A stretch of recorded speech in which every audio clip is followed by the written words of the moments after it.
আমরা আজকে আমাদের আমিরকে বুঝিয়ে দিব আল্লামা খালেদ সাইফুল্লাহ আগামী রামগতি কমলনগর রাহবার হবে ইনশাআল্লাহ।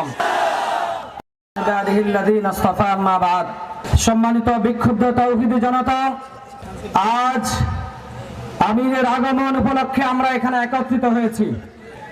আমরা আজকে আমাদের আমিরকে বুঝিয়ে দিব আল্লামা খালেদ সাইফুল্লাহ আগামী রামগতি কমলনগর রাহবার হবে ইনশাআল্লাহ। আল্লামা খালেদ সাইফুল্লাহর পরিচয় নতুন করে এখানে দেওয়ার কোনো প্রয়োজন নাই। দুইবারের চেয়ারম্যান, একবারের উপজেলা চেয়ারম্যান। যে দেশে একটা রাস্তার বরাদ্দ করেছে, এমপি মন্ত্রীরা 100 টাকার কাজের মধ্যে 30 টাকারও ঠিক মতো কাজ করে না, ওই দেশের একমাত্র ব্যতিক্রম ধর্মী উপজেলা চেয়ারম্যান একটা রাস্তার কাজ দিয়ে 2টা রাস্তা করার পরে টাকা বেঁচে গিয়েছে। খালেদ সাইফুল্লাহ এমন এক প্রার্থী, আমরা অতীতে আমারও যত এমপি মন্ত্রী পেয়েছি, ঢাকায় বাড়ি আছে,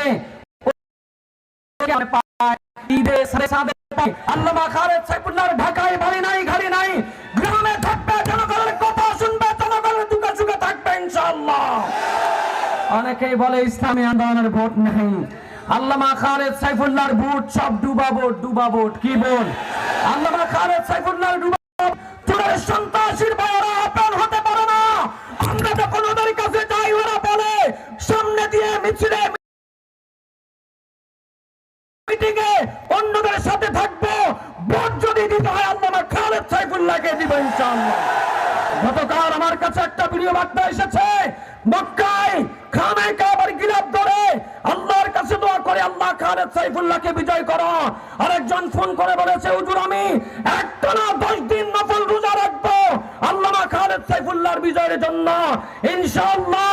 আমরাও চাই আগামী নির্বাচনে 12 তারিখ কেন্দ্রে চাঁদাবাজদেরকে রুখে দিয়ে ইসলামের কোন বিপ্লব ঘটাবে ইনশাআল্লাহ।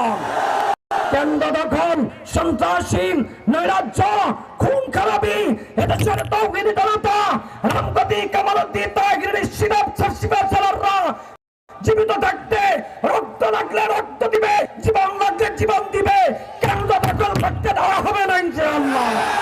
নাসরুম মিনাল্লাহি ওয়া ফাতহুন করিব ওয়া বাশশিরিল মুমিনিন। আসসালামু আলাইকুম ওয়া রাহমাতুল্লাহ।